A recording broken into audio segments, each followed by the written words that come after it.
शर्मा आदर्श बाल निकेतन उच्च माध्यमिक विद्यालय में हिंदी अध्यापिका आप सभी बच्चों का हिंदी ऑनलाइन क्लास में स्वागत करती हूँ, अभिनंदन करती हूँ।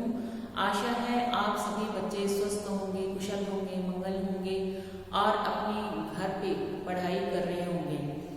आज हम अपनी पाठ्य पुस्तक क्षितिज के काव्य खंड से पाठ 3 का अध्ययन कर रहे थे, जिसका नाम है सवैया और जिसके लेखक है रसखान। स्टूडेंट्स, हमने इसके एक भाग का अध्ययन कर लिया था, सवैया के एक भाग का अध्ययन कर लिया था। आज हम इसके दूसरे भाग का अध्ययन करते हैं, तो सभी बच्चे अपनी बुक निकाल लीजिए ताकि हम अपने पाठ को पढ़ें। तो स्टूडेंट, चलिए हम अपने सवैया के भाग 2 का अध्ययन करते हैं।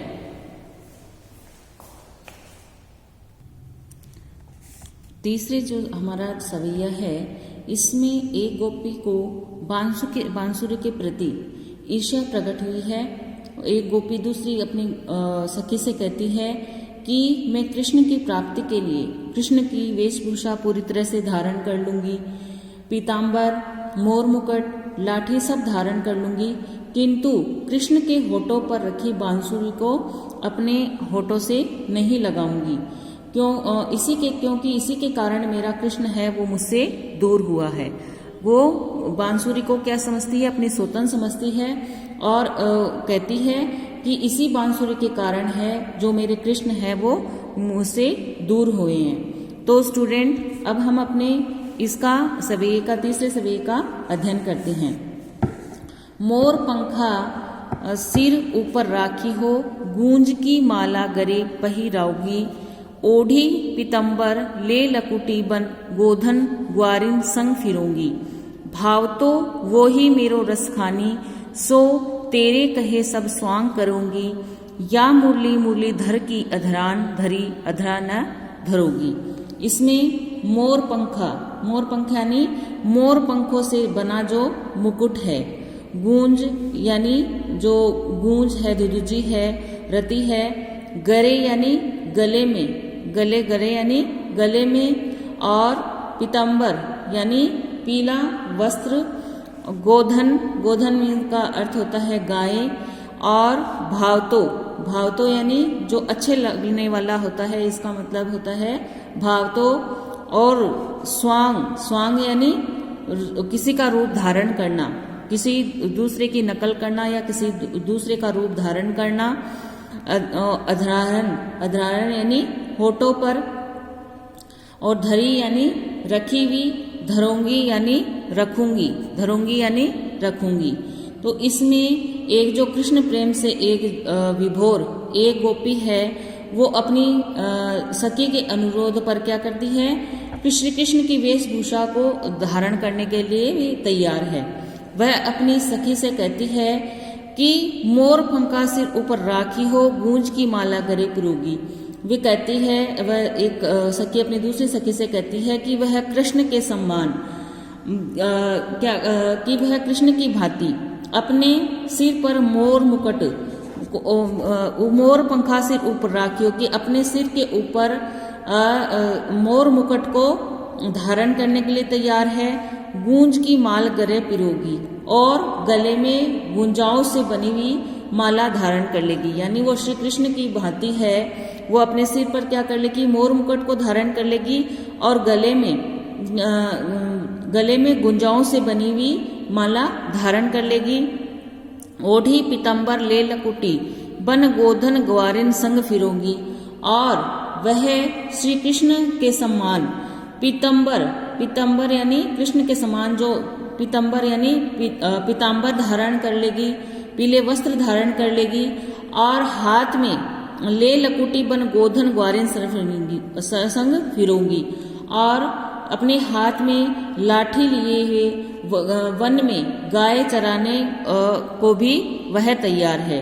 यानी वह श्री कृष्ण से इतना प्रेम करती है कि वह श्री कृष्ण को भांति अपना रूप धारण करने के लिए तैयार है। वह कृष्ण की तरह अपने सिर पर मोर मुकुट को धारण कर लेगी, और गले में गुंजाओं से बनी माला धारण कर लेगी, और कृष्ण के सम्मान वह पीताम्बर धारण कर लेगी। यानी पीताम्बर यानी पीले वस्त्र से बने हुए वस्त्र है उनको धारण कर लेगी। हाथ में लाठी लिए वन में गायों चरने के लिए भी वह तैयार है।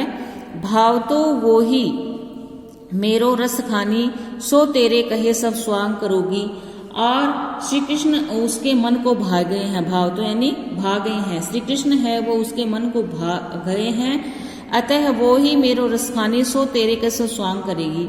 कि श्री कृष्ण है वह मेरे मन को भा गए हैं। अतः हे सखी, वह अपनी सखी के अनुरोध पर कृष्ण के सारे स्वांग करने को तैयार है। यानी जैसे श्री कृष्ण स्वांग रचते हैं वैसे सारे स्वांग रचने के लिए वह तैयार है। या मुरलीधर को अधरान धरी अधरान न धरोगी। किंतु श्री कृष्ण द्वारा जो रखी गई होठों पर मुरली है वह अपने होठों पर कभी भी वह रखना स्वीकार नहीं करेगी, क्योंकि श्री कृष्ण के अधरों पर रखी मुरली तो उसके सोतन के समान है।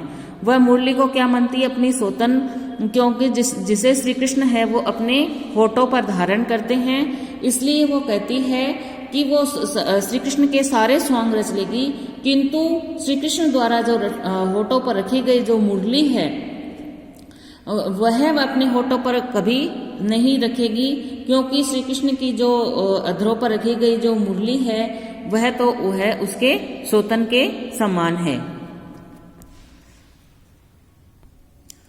चौथे सवैये में गोपी ने ब्रज के लोगों के आचरण पर व्यंग किया है। गोपियों के कृष्ण प्रेम, गोपियां हैं वो कृष्ण प्रेम में पागल है, और कृष्ण प्रेम में पागल हो जाने पर लोग उनको ताने देते हैं, उन्हें लोकलाज और सामाजिक मर्यादाओं का ध्यान दिलाते हैं। तो गोपी कहती है कि चलो कृष्ण की मुरली ध्वनि के प्रभाव से बचने को वह अपने कानों में अंगुली डालेगी, और वह गोधन के गीतों की मोहनी तान को भी नहीं सुनेगी, लेकिन उसकी जो मधुर मुस्कान से बचने का उस पर कोई उपाय नहीं है। लेकिन जो श्री कृष्ण की मधुर मुस्कान है उससे बचने का उनके पास कोई उपाय नहीं है।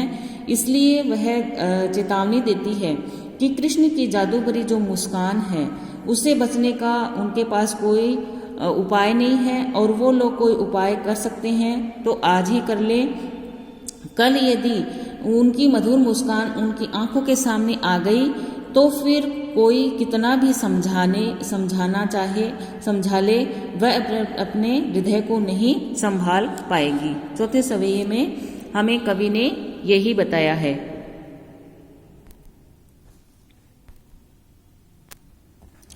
कानिन दे अंगुरी राहिबो, जब ही मुरली धुनी मंद ब्रज ही, मोहनी तानन सो रसखानी, चढ़ी गोधन गेही तो गेही। टेरी कहो सिगरे ब्रज लोगनी, कालही को कितनो समुझे हे। माय रीवा मुख की मुस्कानी, समरी न जई न जई न जई। कानन यानी कानों में, दे यानी देकर, अंगुरी यानी अंगुली, रहिबो यानी रहूंगी, और धुनी यानी धुन, बेजही यानी बजाता है, और मोहिनी यानी मोहित करने वाली, और तानन यानी तानों से, अटा यानी अटालिका या जो महल है, और गोधन जो एक लोकगीत है, गेह यानी गाय, टेरी यानी पुकार कर बुलाना, और सिगरे यानी सारे, और कालही यानी कल, और कौ यानी कितना ही, मायरी यानी हे माँ, संहारी यानी संभाली नहीं जाएगी, संहारी न जाए यानी संभाली नहीं जाएगी। तो इसमें एक सखी है वो अपनी दूसरी सखी से कहती है कि कानिन जे रहूंगी अरहिबो, तभी मुरली धुनी बरजही। कि हे सखी, जब कृष्ण है वो अपने धीरे धीरे मधुर मीठी स्वर में बंसुरी बजाएंगे तो मैं अपने जब ही मुरली धुन मदई बजई तो मैं क्या कानिंदे अंगुरी रही बो जब ही मुरली धुनी मंद बजई, कि जब कृष्ण धीरे धीरे मीठे स्वर में बांसुरी बजाएंगे तो मैं अपने कानों में अंगुली डाल लूंगी। वो अपने कानों में अंगुली क्यों डालेगी? ताकि जो बंसी का जो मधुर स्वर है वो है उस पर अपना जादू न चला सके, यानी उसे श्री कृष्ण के बंसुरी सुनने को विवश नहीं कर सके। मोहनी तानन सोरस खानी अटा चढ़ी गोधन गेही जो गही।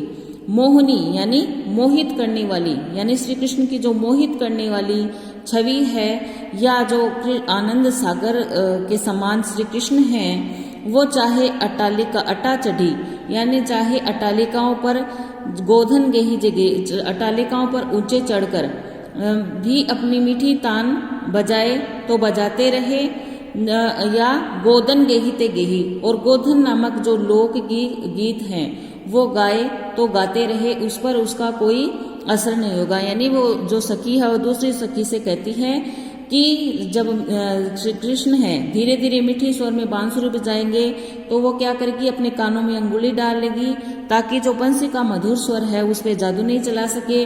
फिर चाहे मोहित करने वाले मोहिनी यानी मोहित करने वाले या आनंद संग कृष्ण हैं अट्टालिकाओं पर ऊंचे चढ़कर भी अपनी मीठी तान बजाए तो बजाते रहे, गोधन गेही तो गही और गोधन नामक लोकगीत गाते रहे तो भी उस पर कोई असर नहीं होगा। टेरी कहो सिगरे ब्रज ग्लोरिन कालही को कितनो समुझाई, मायरी वा मुख की मुस्कानी समरी न जेही न जेही न जेही। और किंतु यदि किसी प्रकार उस कृष्ण की मधुर बांसुरी की धुन मेरी कानों में पड़ गई, काले कोई कितने समझाए तो फिर मैं अपने वश में नहीं रह पाऊंगी, या फिर कोहू कितनों समझाए चाहे फिर मुझे कोई कितना भी समझाए, यदि श्री कृष्ण की जो मधुर बांसुरी की धुन है वो मेरे कानों में पड़ गई तो फिर काले ही कोई कितनों समझाए, फिर मुझे चाहे कोई कितना भी समझाए फिर मैं उसके वश में अपने वश में नहीं रह पाऊंगी। मायरी व मुख की मुस्कानी समरे ही न जेही न जेही जेही। और हाय री माँ मायरी वा यानी हाय री माँ, कृष्ण के चेहरे की मनोहर मुस्कान ऐसी मन भावनी है कि उसके जादू से बचा नहीं जा सकता। यानी श्री कृष्ण की जो चेहरे की मनोहर मुस्कान है, जो मधुर मुस्कान है, वो ऐसी मोहित करने वाली है, ऐसे मन को आनंदित करने वाली है कि उसके जादू से कोई भी नहीं बच सकता। तो फिर गोपी तो क्या चीज है। यानी श्री कृष्ण की जो रूप छवि है वो बहुत ही सुंदर है और सबको मोहित करने वाली है। इसलिए वो सखी दूसरी सखी से कहती है कि मैं कृष्ण के चेहरे की मनोहर मुस्कान है वो ऐसी मन भावन है कि उसके जादू से बचा नहीं जा सकता। तो कृष्ण की हमने जो ये पढ़े हैं सभी इसमें कृष्ण की 3 विशेषताएं हैं वो गोपी को प्रभावित करती है। एक तो गोपी की मुरली की मधुर दान, दूसरे लोकगीत का सुमधुर गायन और उनकी मोहन मुस्कान। हमने ये जो चौथा जो सविया पढ़ा है इसमें कृष्ण की 3 विशेषताएं गोपियों को प्रभावित कर रही है। एक तो मुरली की मधुर तान, दूसरा लोकगीत का सुमधुर जो गायन है और तीसरी मोहन मुस्कान। तो स्टूडेंट आज हमारा चैप्टर है सवैया, उसके हमने चारों सवैये पढ़ लिए हैं। अगर आपको इसमें कोई भी बात समझ नहीं आई हो तो आप में से मैसेज करके या कॉल करके पूछ सकते हैं। Thank you, have a nice day.